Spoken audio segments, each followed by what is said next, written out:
folks, my name is Jen, and welcome to, I think, the fourth installment in my nonfiction book tour. Today, the nonfiction books that we are going to talk about are writing books. So the majority of the books that I'm going to be talking about were actually textbooks of mine from college. I got several years ago. I don't want to talk about how long ago I graduated. Several years ago I graduated with a BA in creative writing from Southern Vermont College, which sadly is now closed. But it was a great little school, and I was taught by some really great teachers who truly gave a shit about us, and not only did they care about us, but they pushed us to reach our full potential. Had a lot of really cool classmates and made some really good friends there, and also learned a whole bunch. And I have, like I said, a whole bunch of books here. Most of them are textbooks from varying classes that I took over those 4 years that I was at the school, and a few of them I have either been gifted or I have bought them myself for like graduation and stuff. So we'll talk about these books. I have them also grouped into little subcategories. The first of which I think we'll go into is books about writing, whether about the authors writing their thoughts and their writing life in general, varying things on the writing life, why people write, why and how they are writers, different methods, and kind of advice on how to be a writer yourself. So, have quite a few books on that general topic first. First among these, I guess, we'll look at a couple of books that you have heard me talk about fairly recently, actually. The first of which was a textbook, and it is Stephen King on Writing, a Memoir of the Craft. Yeah, you heard me talk about this if you've been around here a while, probably last year, and also mention it in my end of the year wrap up, because I just did a reread of this, and I love this book. I think this might possibly be my favorite book on writing ever, not only because I truly love the way Stephen King crafts a story, even if it's the story of his own life and how he came to be a writer, but he's also incredibly funny and insightful. So not only is it fascinating because you get to learn more about him as a writer, his childhood, teenage years through adulthood, also dealing with his struggles to keep writing and try to get published while still being that kind of like a young family. Like him and his wife were kind of like struggling, and they had their kids, and it was just like everything was a struggle, but they kind of kept at it anyway. And the miracle of Carrie getting published, and going into also his own struggles with like addiction, the car accident, like him getting hit by a car, that also kind of like changed things a little bit. So you get all of these real insights into his life and what kind of made a writer, or what made him to be a writer. And then the last section of the book is what he calls his toolbox, and it's basically everything that he's kind of learned over the years, and the actual like breakdown of writing advice and things that you can do. Helpful and funny and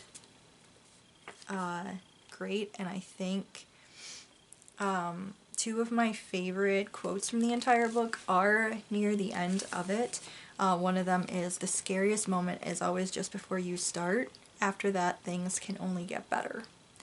And I feel like it's such good advice for writing, but it's such good like life advice in general, because that is really true. The scariest moment is right before you start something, before you make a decision, before you do anything, whether it be career, writing. romantic. You know, any choices that you make right before you start it is really scary because you don't know what to expect and you don't know what's going to happen, but things can only really get better from there once you've actually taken that kind of step thing. I don't know. I think that's really good advice in life, not just like for writing. My other favorite, it's not really, you can't really spoil a nonfiction book, but this is my favorite thing in here is he said, writing isn't about making money, getting famous, getting dates, getting laid, or making friends. In the end, it's about enriching the lives of those who will read your work and enriching your own life as well. It's about getting up, getting well, and getting over. Getting happy, okay? Getting happy. Some of this book, perhaps too much, has been about how I learned to do it. Much of it has been about how you can do it better. The rest of it, and perhaps the best of it, is permission slip. You can, you should, and if you're brave enough to start, you will. Writing is magic and as much the water of life as any other creative art. The water is free, so drink. Drink and be filled up. Probably my favorite book on writing ever, really. And I don't know, just looking at those passages makes me kind of want to read it again. Another of these, this is not a textbook. This is a book that I got like a year or so ago. And also, if you've been here a while, you've probably heard me talk about this a couple of times really recently. And that's this book by Kurt Vonnegut and Suzanne McConnell. It is Pity the Reader on Writing with Style. I've talked about this before. Kurt Vonnegut's name is big on here. It was not actually written by Kurt Vonnegut. It was written by Suzanne McConnell, who was a friend and former student of his. She was kind of asked to do this. This was done posthumously. So after Vonnegut has already passed, and it is chock full of every bit of writing advice that Suzanne McConnell could get her hands on, whether it's from her own classes and things that she took with Vonnegut back when he taught at college, whether it be through their own personal correspondences with some of his other friends and students, with his kids, different things that he'd written about, whether nonfiction through interviews or things, or also just writing about writing within his own novels. It is just chock full of all of that advice, and she's kind of melded it carefully with her own observances, her own advice about writing, because she herself is a writer. And yeah, also wonderfully full of beautiful lines that are kind of like a guidepost on the road of trying to become a better writer. Just lots of advice that not only could be applied to writing, but I think also could be applied to life in general. Like this one, for example, it is this genuine caring and not your games with language which will be the most compelling and seductive element in your style. So actually caring about the topic, caring about your characters, caring about the messages you're putting out there into the world, which quite honestly and personally, that is something that I kind of take to heart about that, because I have been told a couple of times now by a couple of different people within my own writing that something they really like about it is that you can tell within the story how much the other characters care about each other, which, I mean, I took that as a good compliment in the fact that I can make them feel real enough that it matters, that you can tell that they care about each other, and also that it matters, that that's a thing. And that is part of what I try to put into a lot of my, well, most of it anyway, is this general idea of people giving a shit about other people. Yeah. Because this is like Kurt Vonnegut's writing, it is like chock full of his feelings about things and his life experiences with the tragedy within his own personal life, as well as, you know, the stuff that he went through as a POW, and how he felt about like his own writing, his own experiences. my other favorite, like, piece of advice in here is how beautiful it is to get up and go out and do something. We are here on earth to fart around. Don't let anybody tell you any different. And that's one of those that I take as, like, not only about writing and creating, but also just about life in general. So that has, like, all of his little writing advice in it, and Suzanne McConnell really breaks it down into, like, different rules, basically, for writing and writing better. So it's a really great book. I laughed a lot while reading this. I clearly, highlighted a lot of passages in here that were either absolutely hilarious or I found to be really helpful. And I also ended up typing up some notes from both of these books, actually, for my writing group I'm in with some friends, to see if, like, hey, these are the most helpful things I think I gleaned from these books in general. But they're, yeah, it's really good. It's funny, it's profound, and it may have made me emotional at a couple of points, which is, like, honestly, for nonfiction, especially when it's nonfiction and it's not, like, about an upsetting topic, is, like, that's saying a lot. But this is a really great book. It's probably my second favorite, I guess. We have this one, which is Writing Down the Bones, Freeing the Writer Within by Natalie Goldberg. This book, the thing about this book is I have some feelings in my head about this stuff that I remember from when I was reading this in college. You can see I have, like, a couple of notes here and there that I wrote when we had to read this for, I can't even remember what class. I just have this idea in my head of reading this, and while I enjoyed sections of it, I also have a distinct memory of kind of rolling my eyes a little bit about it. But then again, that was like 20-year-old me, 21-year-old me. I don't know how I'd feel about it now. I don't know if I'd take any more of this book as more serious advice or whatnot. So I think this is one that after I read a couple of the books that I have here that I haven't finished reading yet, I might attempt to do a reread of this and see if I find any of this any more helpful than it was when we were looking at this in college. This is basically, it says, the secret of creativity, Natalie Goldberg makes clear, is to subtract rules for writing, not add them. It's a process of uneducation rather than education. So it's looking at this through the world of, I don't know, it says, her experience in Zen meditation has provided her insights into creativity, which is very interesting because this is, it sounds like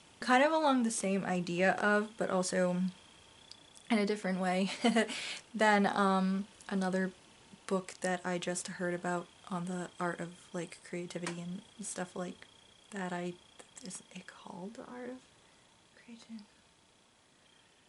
I don't know, I just heard about it on a podcast this morning, but a similar general idea, but coming at it from a different approach, possibly, potentially, I don't know. But this is very much about, like, writing, but it's also unlearning what you know about writing, unlearning what you know about creating. It is encouraging you to, like, do different things. Celebrate your creative side from your editing side, which I think is probably really good advice because I know that that is something that I have struggled with a lot in the past, and I 100% know that that is something that other writer friends of mine also struggle with a lot. Is you write something, it might be a small something, it might be a big something, and then the next time you come back to it, you end up spending more time tweaking it and editing it or restarting it because it didn't sound good the first time, or just endlessly driving yourself crazy with this fucking paragraph or opening chapter or something, instead of actually continuing on with the story, which is something that I think when National Novel Writing Month was still a thing and not a travesty, you know, that was something that was the most helpful piece of unlearning about writing that I have ever heard. Is a knockout, drag out writing fight of 30 days of just continuous writing, and you don't edit. Like, they encourage you, don't even fucking think, don't go back, don't autocorrect, don't fix your spelling, don't worry about any of that, just keep writing. Just write and write and write and write and write, because you know what, once you're done writing, that is when you can go back and look at what you have done.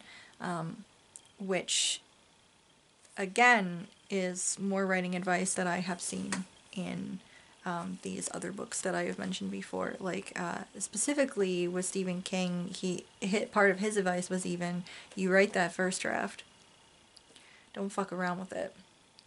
Put it in a drawer and come back to it in like a month or two. And then you have divorced yourself from it enough that you can come back to it and with fresh eyes, basically. And maybe be not only a little separated from how you felt at the time you wrote it, but also it'll feel like newer because you've taken some time away from it, you worked on other things, you've rested, you've done whatever, and now you can come back to your project and look at it again, and look at it with a clear eye to do some actual writing, to do some like actual like editing and things like that, which a lot of this advice in here I think is also along the same lines, but it also becomes something a little bit like, there's this one passage in here that, okay, yeah, I found it. This is like a series of like writing essays on writing. This one chapter really, I remember this. It struck me as like, what the fuck is happening here? It's called Man Eats Car, and it's about a man who ate a car, literally. And they said right from the beginning, there is no logic in it. It's absurd. In a sense, this is how we should write. Not asking why, not delicately picking among candies or spark plugs, but voraciously letting our minds eat up everything and spewing it out on paper with great energy. We shouldn't think, this is a good subject for writing. This we shouldn't talk about. Writing is everything, unconditional. There's no separation between writing, life, and the mind. If you think big enough to let people eat cars, you will be able to see that ants are elephants and men are women. You will be able to see the transparency of it, of all forms, so that all separations disappear. This is what metaphor is. The book kind of goes on like that. It's very, and I say this as someone who leans probably a little bit more towards the earthy, crunchy side of things, that I remember a lot of parts of this book as kind of being even a little bit too woo-woo for me. And some aspects are very philosophical, which I feel like I've talked about before. I have a real hard time with a lot of philosophy, either because I'm having trouble grasping it or because I grasp it a little too much and then I have a fucking existential crisis. Yeah, I remember really just kind of like looking side-eyed at this book a lot when we had to study in college. I do have a few of these chapters and stuff that I like bent the corners down because apparently I did enjoy them. I found something useful within them, but a lot of them it's a lot of like, unlearn this process, sit back and feel, don't think. And like a lot of go out and sit in the grass for a while and think about life, and then you can write. Or write about nonsense. Keep a journal and write about nonsense. Which, fair. I have kept a journal sporadically here and there in my life, and at times I found it helpful in some ways, not helpful in other ways. So I don't know, it's something. I think the most useful passage out of this would be the doubt is torture chapter. You're torturing yourself. Your doubt is torture. You are driving yourself crazy by not having confidence in yourself, by doubting yourself. You are driving yourself mad, and you're not doing anything nice. You're not doing anything nice or kind to yourself by continuing like that. You know, it says, don't listen to doubt. It leads no place but to pain and negativity. It's the same with your critic who picks at you while you're trying to write. That's stupid. Don't say that. Who do you think you are anyway trying to be a writer? Don't pay attention to those voices. There is nothing helpful there. Which I think is really good advice. But I didn't, to be completely honest, do not remember a ton about this book other than those couple of chapters that I remember being either weird or kind of helpful. And yeah, just this general idea of younger me just kind of being like, okay, which probably sounds really terrible and snobby, but again, that was like 20-year-old, 21-year-old me. I don't know how I feel about this now, but I would like to hop back into this for a reread at some point in the next year or two, so I can see how I feel about it more, and yeah, see if my thoughts about it have changed, and see if anything in here is truly like really something that can help me out. The books I have, they were all from the same class, and it was a class that we did on basically figuring out your writing. It was to figure out and get to the heart of why you write, why you want to be a writer, and what you can bring to the world with your writing, like what you want to write about, what your focus needs to be on. And it was kind of like an extra step into figuring more about this process, and also eventually figuring out your senior thesis, really. So yeah, which is interesting because the stuff that I wrote initially in this particular class was the basis of what actually became my senior thesis. So yeah. Anyway, these books, first of them is Why I Write, Thoughts on the Craft of Fiction. This is collected and edited by Will Blythe, and this has writings from writers about why they write, obviously. Basically is a breakdown of all of these writers' reasons for why they became a writer, why they have always been a writer, why they've chosen this as a career. There are essays in here by, honestly, most of these people I haven't heard of before. But there is Rick Bass, Tom Chiarella, Pat Conroy, Richard Ford, Mary Gateskill, Elizabeth Gilbert, Barry Hannah, Jim Harrison, Amy Hempel, Mark Jacobson, Darius James, Dennis Johnson, Tom Jones, Norman Mailer, Terry McMillan, Rick Moody, Ann Patchett, Jane Ann Phillips, Mark Richard, James Salter, Lee Smith, Robert Stone, William Volman, David Foster Wallace, Joy Williams, and Stephen Wright. Those are all the essays in there. Which, this is another book that I would like to hop back into at some point, because I find these, I remember finding these to be really interesting, to get kind of a general, closer idea of these authors, most of whom I hadn't heard of at that point. And it also a nice little kind of book to go along with On Writing by Stephen King, and see how they are the same but also differ. And another one was Writers on Writing. This is collected essays from the New York Times, so this was not like these authors contributing specifically to that. It was like, these are essays about writing, like what impels people to write, what their writing is like with it, all of that. It's basically them exploring writing and exploring their own writing and writing processes. And these are all like essays that were from varying times within the New York Times. So a couple of them, I guess I did put down the pages for. What did I do? Real Life, That Bizarre and Brazen Plagiarist by Carl Hiaasen. Why did I? Oh, One Time I Had to Kill This Guy. Good opening line. It was in a novel, but it didn't make it easy. So,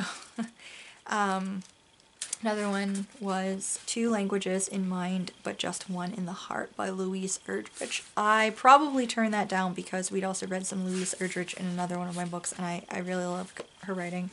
A Novelist's Vivid Memory Spins Fiction of Its Own by Russell Banks. That was another one that I apparently moved down. But man, there's a lot of writers in this. Andre Ackerman, Russell Banks, Rick Bass, Saul Bellow, Anne Bernays, Rosalind Brown, Carolyn Shute, Nicholas DeBlanco, E.L. Doctorow, Louise Erdrich, Thomas Fleming, Richard Ford, Gail Godwin, Mary Gordon, Kent Haroof, Carl Hyacin, Alice Hoffman, Maureen Howard, Gish Jen, Diane Johnson, Ward Just, Jamaica Kincaid, Barbara Kingsolver, Hans Koning, David Leavitt, David Mamet, Ed Bain, Sue Miller, Walter Mosley, Joyce Carol Oates, Sarah Paretsky, Marge Piercy, Annie Prohl, Roxana Robinson, James Salter, William Sarayan, Carol Shields, Jane Smiley, Susan Sontag, Scott Turow, John Updike, Kurt Vonnegut Jr., Alice Walker, Paul West, Elie Wiesel, and Hilma Wolitzer are all of the people contributing in these. Vonnegut's one is called Despite Tough Guys, Life is Not the Only School for Real Novelists. And then the other one that, again, more of this is The Writing Life, Writers on How They Think and Work. So this is even more about writers and their writing processes, because this was really us, we were trying to explore also not only how we came to writing, but also how we write, how we work, things like that. And this is a collection from the Washington Post Book World. So let me see. These are all pieces about the writing life. Yeah. Julia Alvarez, John Banville, Julian Barnes, Ray Bradbury, Jimmy Carter, Michael Chabon, David Chanoff, Mary Higgins Clark, Patricia Cornwell, Anita Desai, E.L. Doctorow, Dominic Dunn, Umberto Eco, Stanley Elkin, Francis Fitzgerald, Nadine Gordimer, Francine Duplessis Gray, David Halberstram, Kay Redfield Jameson, Erica Jong, Ward Just, Stanley Carno, John Keegan, Tracy Kidder, Michael Korda, David McCullough, Alice McDermott, Bill McKibben, Barbara Mertz, James Missioner, Susan Minot, Edmund Morris, Gloria Naylor, Craig Nova, Joyce Carol Oates, Cynthia Ozek, George P. Pelicanos, Jane Ann Phillips, Reynolds Price, Jonathan Rabin, Ned Rorem, Carl Sagan, Richard Seltzer, Stacy Schiff, Noski Shange, or Tozaki Shange, Carol Shields, George P. Schultz, James Smiley, Muriel Spark, Joanna Trollope, Scott Turow, Wendy Wasserstein, Donald E. Westlake, John Edgar Wideman, and E.O. Wilson. A lot of this. I feel like I remember one of these essays striking me as particularly funny, because I think that somebody in here, one of these authors, and I'm pretty sure it was a dude, they described how they write, and I think they had to, like, part of their process was putting on a very specific hat and doing like some kind of ritualized thing every time before they sat down to write. And I was like, the fuck is this? Yeah, I guess some ways getting ready for writing is almost like how people get ready for like a baseball game. Maybe you have these little rituals to help you feel like, oh yeah, this is gonna be successful, you know? And then we get into more technical things. Books of the more technical nature, or books. Yeah. So first up, I have this one, and don't mind this. It's kind of partially covered in candle wax right now because I'm an idiot who let my candlestick sit on top of a pile of books. So this is another book that I got after, like way after college. I actually got this because a friend recommended it. It is Save the Cat Writes a Novel. It is the last book of novel writing you will ever need. And this is by Jessica Brody, based on the books by Blake Snyder. So this was, the Save the Cat was originally written for screenwriters. But this one is like, it says, it is Story structure method, providing compelling tips and tricks to make your novel as riveting as a movie. Because whether you're writing a fantasy series, a romance, or the next great American novel, every captivating story throughout time, from Jane Austen to Agatha Christie, has the same 15 essential plot points or beats. It's supposed to be helpful for you outlining. And outlining is honestly quite hard. For the majority of my life, I have been a pantser. Which is basically a type of writer that flies by the seat of their fucking pants. I just write whatever. I get an idea in my head and it feels like I have to get it out, and I just kind of write something down. And sometimes, for a lot of the time growing up, it was just one particular scene that popped into my head, like a movie that I had to write out, or I had a couple of scenes or a couple of things, or this one idea of, hey, it would be cool if I could have a character do this, or what if there was a world that existed like this, and then I just write down little bits, which is not helpful because then I wouldn't continue with anything. But over the past several years, I've been trying to get better at, so there's a pantser, then there's a plotter, and then what is it called when you're both? And I think that's generally what I am right now, is like the half and half person, where I do get that general idea and that need to write down whatever this thing is. And then I just continue writing and writing and writing. And then I reach a point where I sit back and look at things, and then I start ruminating, and I'm like, okay, so I've got this scene and I need to connect it with this scene over here, and this one is going to happen way later. So then eventually out of that, I managed to scrape together an actual outline. So I never start with the actual like plotted outline. It's always just a burst of creative energy. And then once I sit back and allow myself to like ruminate and really think on things more, that's when I actually get down to brass tacks. And I'm like, okay, so I've got all of these, but now I have to figure out how to piece this shit together. And that's when I make the outline. Usually when I'm making an outline is when I'll have like insights of, oh yes, that's how I'm gonna do this next, which is pretty great. And this, I have not read this book to completion, but one of my friends has read this, and between the advice stuff that he had taken out of it, and also me flipping through this to the varying plot points and like things of the creation of the outline, has really helped me outline stuff as well. Like currently, my current writing project is one of those that is just a very straight burst of energy kind of project, and I do not actually want to put a full outline out there because of how I've been writing this, how I've been figuring things out, and it's a really weird process how I've been doing this, but it has been going so well. Don't want to say that too loud, jinx myself. It's been going so well, I don't want to fuck it up. So I'm not currently like outlining. I have a I don't have like a complete endgame. I mean, I have an ultimate endgame idea, but I don't have that plotted out yet. But I do have a couple of key elements that'll happen later on that I've taken notes on already. So I just have like the barest bones of stuff that I want to get done in it, that I want to say in it, that I want to whatever. But with my other writing project that I was working on before this current one, the one I've been picking away at for a couple of years, is a mystery novel. And that one, last year, I believe, I actually went through and made a final, complete, like, clear outline with this as the structure for it.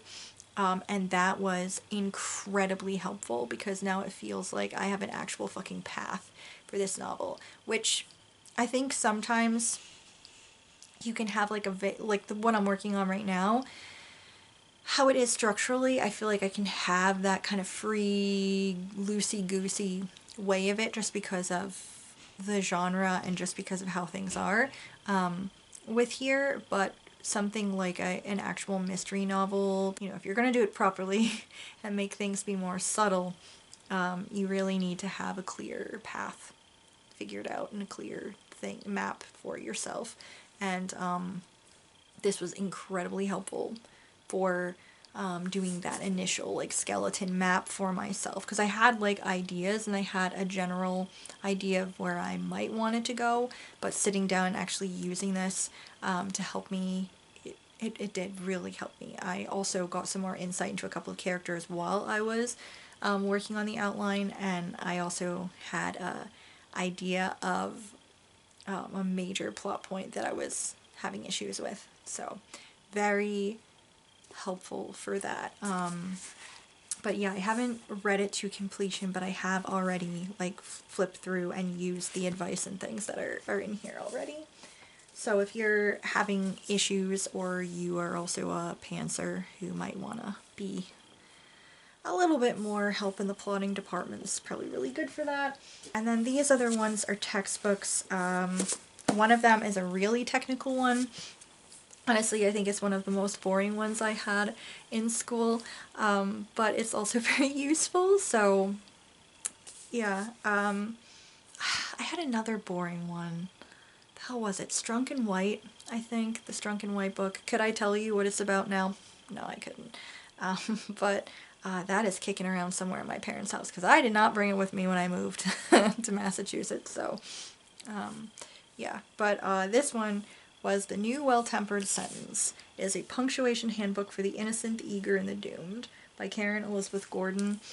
This is, again, I took it to be very fucking boring when I was, because I mean, what does no one like when anything? You don't like the technical stuff. Technical stuff is boring as shit. Like, I'll care about an Oxford comma later, but right now when I'm just writing, I don't give a flying fuck about it.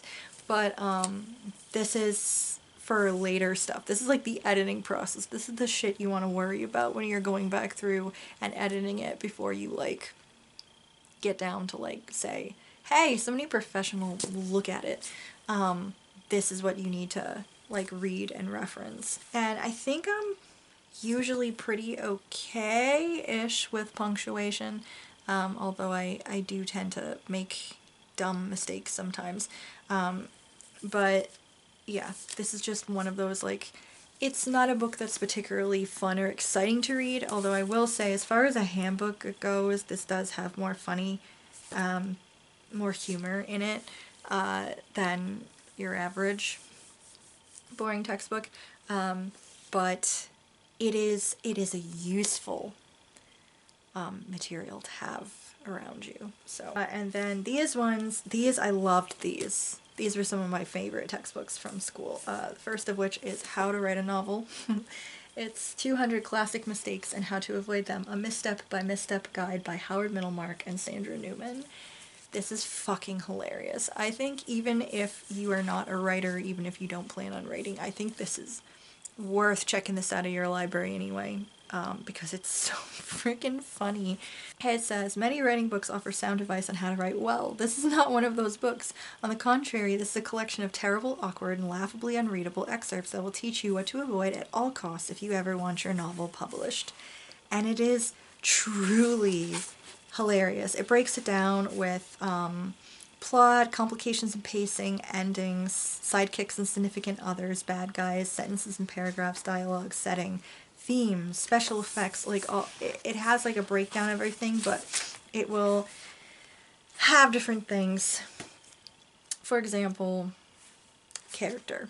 So you have the chapter on character, it talks a little bit about character, and then character essentials, and then it will focus in on specific things, like the man of average height, where characters are described in generic terms. And this is one that I have a really hard time with, because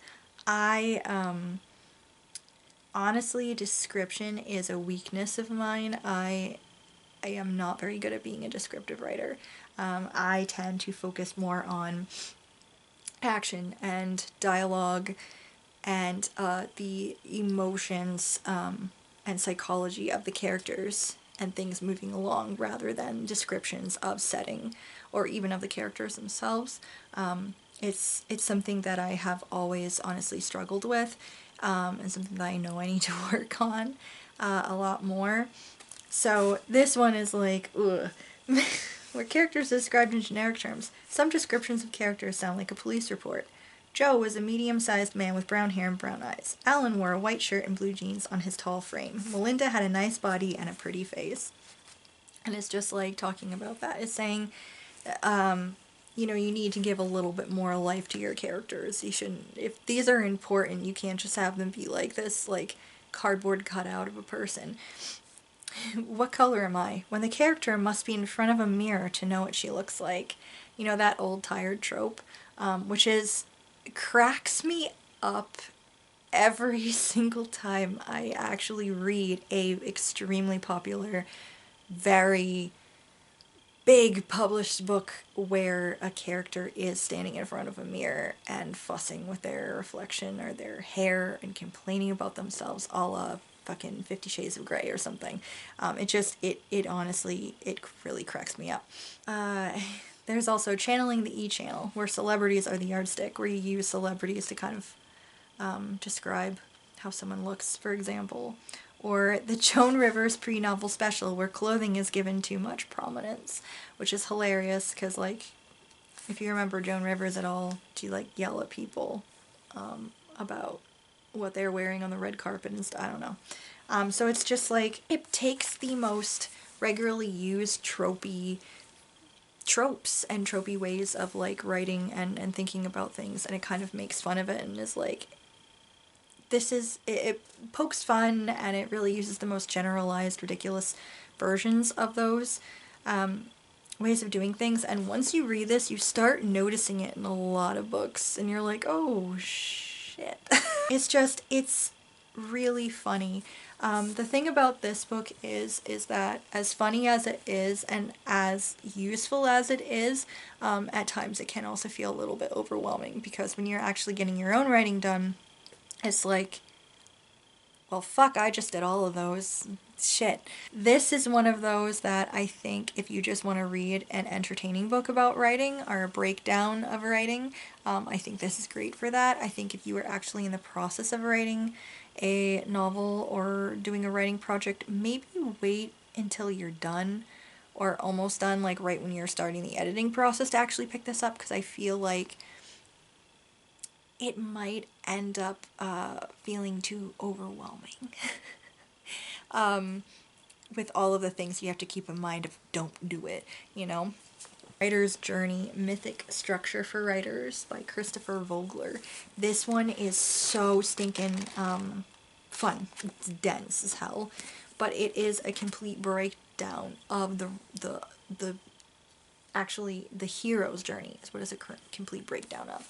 And this is another one of those books that even if you are not writing a book, or you're not sure if you're going to write a book or something, you're just curious about writing, you just want to know more about the writing process and everything, I think this is another one of those. Is fascinating and is a lot of fun, because it does a complete breakdown of all of it, the archetypes and also the journey itself. So the most commonly useful archetypes are the hero, the mentor, the wise old man or woman, the threshold guardian, the herald, the shapeshifter, the shadow, the ally, and the trickster.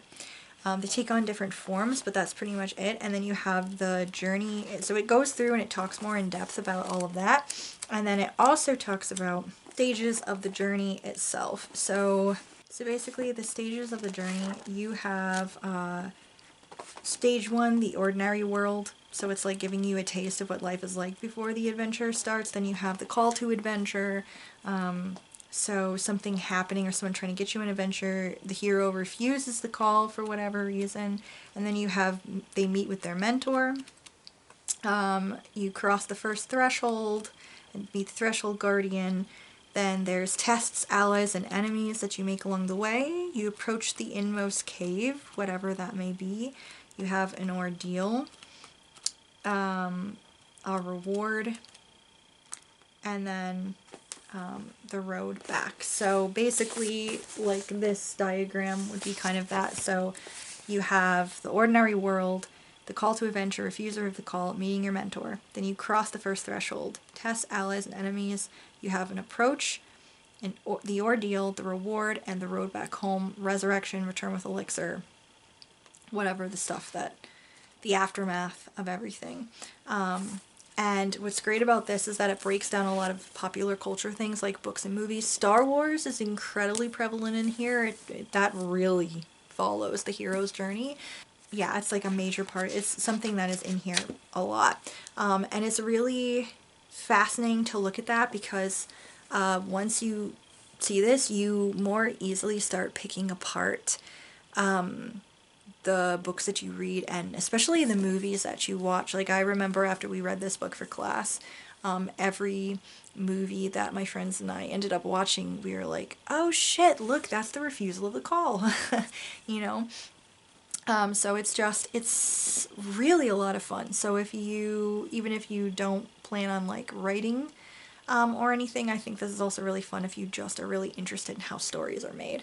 And then I get into more specific like things. So for example, I also have this one, writing in general and the short story in particular. So this was another textbook for one of my classes that, yeah, it's supposed to be advice and a breakdown of your writing. This is by Rust Hills, and it does focus on like your writing and development of your writing, but it does have a supreme focus on short stories, which short stories were what we were working on in college when we had like, if we were in fiction workshop, and that's what we were turning in.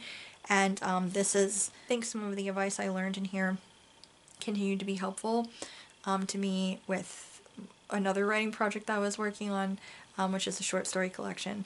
So this is one that I'd also like to pick up at some point fairly soon once I allow myself to go back to that other project. But I'm trying to work on some other stuff before I go back to that one. And then I have some books on poetry. First up, I have, this one was actually gifted to me. This one, okay, so my parents wrote a note in it. It was a 17th birthday present from my parents. It is a dictionary of poetic terms, because at that point I had been writing poetry. I've probably been writing poetry since I was in elementary school, but I had only really voraciously been writing it and reading it since I want to say like the 9th grade. I really kind of using it as like a form of therapy, I guess. So they ended up giving me this because I think that was the year that I ended up get a piece of poetry in the school newspaper, or we did like a school contest or something like that. Yeah, so and they knew how into writing I had been, so yeah, they ended up giving me this, which this is another one of those, you could classify it as really boring, which I suppose it is, but it's just another one of those books that is just, it's there for a reference guide, it's there to help you. So yeah, Dictionary of Poetic Terms, so it talks about different types of poetry and all the different terms to describe it, and varying things like that, and it kind of breaks down the different terms and like different types of poetry and tries to explain it in depth for you. So not one that you'd like sit down and read through, but a very useful like reference guide for you. And then these are a couple of my textbooks from college. I have the Teacher and Writer's Handbook of Poetic Forms, and this kind of goes hand in hand with the Dictionary of Poetic Terms because this does go into each form of poetry, which a couple of years ago I was playing around with this. I was trying to write a poem in each form, which was very difficult. I did not get that far. But it goes through like, sorry, my book's a little waterlogged. It's acrostic, canzone, canto, collaboration, let me see, a ghazal, a haiku, which is the bane of my existence, a macaronic verse, pantoum, which is a very interesting poem type. I really like that one. A prose poem, which honestly, I've written a couple of those. A sestina, which is terrifying to me. And villanelle is actually my favorite type of poem. I've written a lot of those. I really enjoy them. But yeah, so it's just like, it's really helpful to explain and give you examples of different forms of poetry. And so another reference guide, but this one's a lot of fun, and it's also really good to to kind of help you if you want to branch out or you want to learn more about a different types of poetry. It's also very useful. It is Writing Poetry from the Inside Out, Finding Your Voice Through the Craft of Poetry by Sanford Line. And this one I've gotten a lot of use out of. So this is another book about writing poetry from a poet's point of view. And very helpful, very insightful from what I remember. But the things that I tend to use the most of and have over the years is this appendix called Poem Sketching. It's like suggestions for poem sketching. And then their Appendix C is word groups, and so it's stuff to inspire you. So if you are having trouble writing and you want to write something, this has word groups together like dragonfly, pond, face, silence, undress, unmask, undo, be, midnight, walk, neighborhood, alone, wind, call, friendly, names. Like, it's just word groups going together, and hopefully you can find some inspiration in there. And I have used this several times over the years to get writing if I am trying to make a goal of writing every day and I'm just not finding any inspiration, or I just want to play around with some things for a while. That's really helpful too. So really useful for that if you're trying to explore more with poetry or express yourself through poetry. And then another one, I don't know what to categorize this one as, I guess kind of a writing advice, writing things.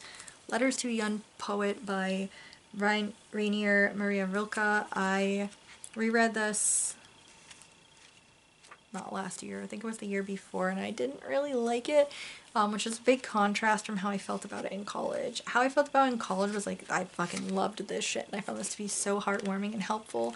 Reading it now, I did not find it to be helpful. I actually, I didn't like it at all. I didn't really like what it said in it about having a lonely life and needing to have that lonely, separate life to get any creativity done. I was like, oh, fuck you, man. I'm probably simplifying that way too much. The letters are beautiful, and I know that for the most part they were Rilke trying to reach out and mentor this young man who was a young poet and was struggling, and it was Rilke being kind and trying to help and mentor this guy and kind of build him up and give him advice and writing advice and life advice, and try to help him in his struggles with being a creative. So I know this is a book that a lot of people really love. I have some mixed feelings on it. You know what, that's okay. Not everybody can like everything. And then I have these two books on nonfiction. So this one was a textbook. It is Writing Life Stories, How to Make Memories into Memoirs, Ideas into Essays, and Life into Literature by Bill Rohrbeck with Kristen Kackler. I remember jack shit about this book, to be completely honest. I know I read it because it was for class, and I also know I read it because there's several pages. The corner is bent down, which you can tell I was here if that happened. Which I'm sure some of you probably want to murder me for. I'm sorry I defaced the book. But yeah, this is really about getting down to the nitty-gritty, because one of the hardest things about writing nonfiction, maybe not writing nonfiction if it's about something else, but writing nonfiction where you are actually writing your own story, you're writing about something very personal to you, the hardest part is separating yourself from that, especially if it's something painful or traumatic or something that you still have a lot of emotion over. It is one of the hardest things to do. And I remember being given the advice at some point that maybe you can't write this right now. Maybe you have to separate yourself from it enough to be able to write it. Which I think is both good advice and kind of like meh. Because on the one hand, yeah, there's some things maybe you should wait on. But on the other hand, I think sometimes if writing is how you're getting through it, just write it. Just write it to get through it.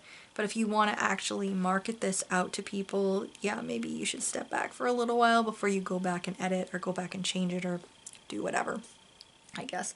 All about that. I'm sorry, I can't really say too much about this because I literally do not remember basically anything about this textbook. But yeah, it's really supposed to be trying to help you write your memoir, some kind of personal essay. And then this one, I have not read this. Well, I lied. I've read like the first chapter, but I did not get farther than that. This was one I bought when I was like getting out of school. I think. I saw it online and thought it sounded great. It's called Naked Drunken Writing. Tension. I grabbed my attention. Shed your inhibitions and craft a compelling memoir or personal essay by Adair Lara. Yeah. It's an award-winning author, seasoned columnist, beloved writing coach, and the answer to all your autobiographical quandaries. So, like, how do I know where to start my piece and where to end it? How I make myself write when I'm too scared or lazy or busy? What makes a good pitch letter? I'm ready to publish. Where do I find an agent? If I show my manuscript to my mother, will I ever be invited to a family gathering again? Those are real important questions. So yeah, I have not read this one, but this is another one that I want to read at some point. I am not writing a memoir, nor do I have plans to write one anytime soon. But I have written incredibly personal poetry, and I have also I do have, like I said, I have my senior thesis that I wrote at the end of college, and it is kind of a memoir of the craft in a sense. It's really short. I mean, I think it's fairly short. I think it's like 10, 12 pages, something like that. So not anything incredibly crazy and not anything that I think I need to put into a whole fucking novel. But this is something that I'd like to, I think, read, because I think it would be fun at least to see if that essay could be published somewhere or anything. So this is exactly the type of thing that I want to read to help me polish it up more, to get it to a point where maybe somebody would be interested in reading it eventually. So those are nonfiction things, and then the last ones I have are like nitty-gritty books. I was gifted this one after I graduated. It is called The Street Smart Writer, Self-Defense Against Sharks and Scams in the Writing World by Jenna Glatzer and Danielle Stephen, because I have a relative who was very afraid that I was going to get taken advantage of. Haha! Guess what? Nobody wants to publish me, so joke's on you. Street Smart Writer is a Writer's Digest book club selection, basically. This is another one that I haven't read yet because I just have not gotten to that point in writing or anything yet to where I actually need this. I've mostly been focused on the doing and the editing than anything else. So can't say much about this one yet either. I don't know if it comes highly recommended or not. It's from the Writer's Digest, which is huge. So probably. But it is a book that when I finally get to that point, when I have gotten to that point of, alright, now we're about done and I need to figure out formatting right now, that's probably about the time when I will be digging into this. Because I don't want to scare myself while I'm still writing. Yeah, this is probably the thing that I will pick up around that time, just to look for some good advice about, do you need an agent? Should you have an agent? When should you get an agent? Is it worth it? Editor process, should you get an editor? Publisher stuff. Making sure you don't get taken advantage of. Like all of that nitty-gritty stuff. That will be when I pick that up. And this one was a textbook. It was for a publication class that I took. Formatting and submitting your manuscript, which is another one of those that are really fucking boring to read through, but incredibly useful for when you need it. Great reference guide. It's by Chuck Sambucino and the editors of Writer's Digest books.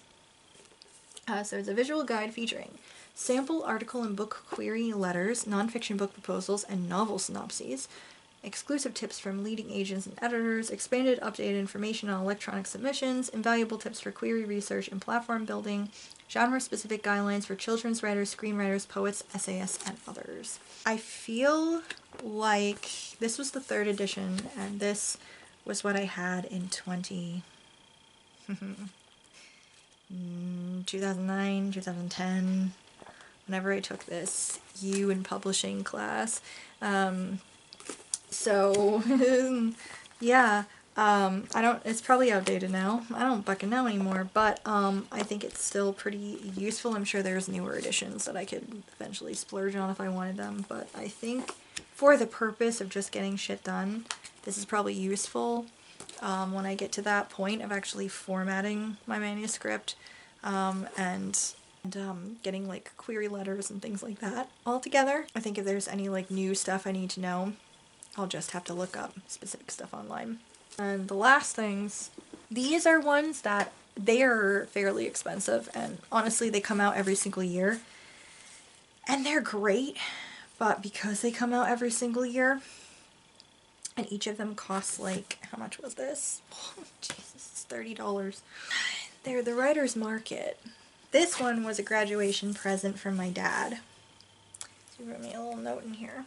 Yeah, this is great. So I have the 2011 Writer's Market edition, and then I have one that I bought myself. The 2017 Writer's Market. So again, both outdated at this juncture. Basically, the most trusted guide to getting published. So it is thousands of updated listings for book publishers, magazines, contests, literary agents, and more. So this has a whole section on things. So it's like success in the magazine world, like an editorial plan. It has a breakdown of how much to charge for things, literary agents, book publishers, and it gives you a breakdown of everything like nonfiction, fiction, poetry. Then it talks about consumer magazines, and it goes through everything like hobbies, literary, regional stuff, specific like horror and fantasy and things like that. It gives you some nonfiction stuff. It gives you some stuff for writing for children and young adults, poetry publications, different stuff like that. And it gives you like the information on what their guidelines are, so like their basic guidelines, their contact information, any tips and tricks on how to get in there, basically, as well as giving you an idea of if you can submit to this, as well as contest information in here too, so it gives you an idea if this is a contest or a publication that you can submit for free, or if there's like a charge, like a reading charge, if there's, and what that charge might be, varying things like that, and it is incredibly useful. Yeah, but the one downside is that this gets updated every year because things change. You know, some publications get bought by other publications that go bankrupt, go defunct. They get ideas of newer publications coming out, or maybe something has lost its credibility.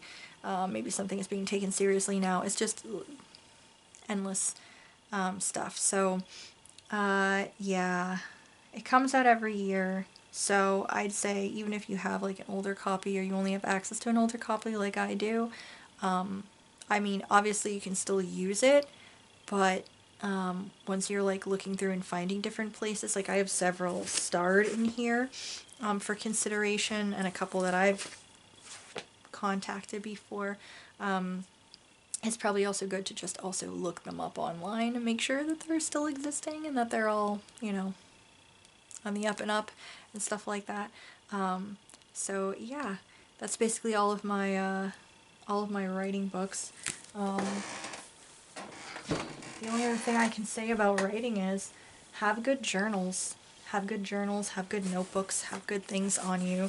I have a couple of fancy notebooks that I've been gifted over the years, which the thing about fancy notebooks is, as much as I love them and they're aesthetically pleasing, I tend to get really up in my head about using them, and I don't think I'm the only one, because I feel like I've heard the same thing from a lot of other people, is that you're worried about ruining it because it's beautiful and now you've written fucking shit in it. Don't be worried about that. But if you are, put some of your best stuff in here. I've written in these, and it's only primo stuff, but that also means that it's not a lot that's written in it either. Then you have my exclusive poetry journals. These used to be at Borders all the time. They're just these massive things here, and this one got bleach on it, as you can see. And these are just these big giant journals that I would stick all these kind of stickers on, and I would use them to write poetry, and I would fill them with poetry in my teenage and college years and they are really useful for that, and I'm kind of sad that I have pretty much filled them all.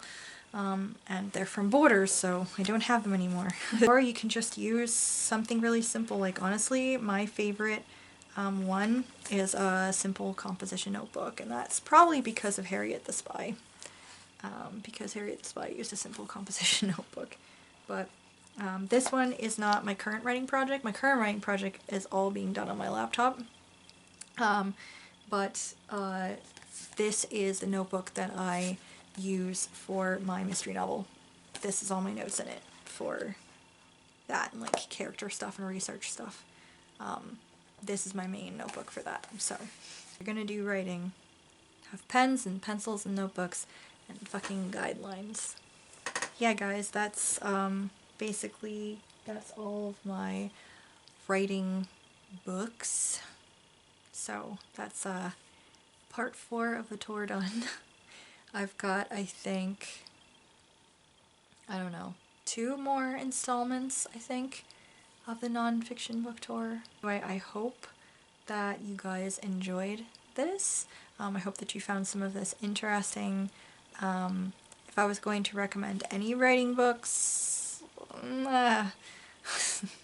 probably the Stephen King and the Kurt Vonnegut, because those are my favorites right now. But I think it also depends on what you are looking for in the way of writing advice and stuff. And like I said, a couple of those I think are perfectly enjoyable to read, even if you're not planning on doing any writing, you're just curious about the writing process, or you want to read something entertaining. Anyway, hope you guys enjoyed. If you are also a writer and you have any other books that maybe were your textbooks or other books about writing that you really enjoy, let me know what those are down below, because I don't mind reading more books about writing, because that's really fun. But yeah, anyway, thank you guys so much for watching. Thank you for always watching. If you are new here and would like to subscribe, please indeed do so, and I will see you guys next time.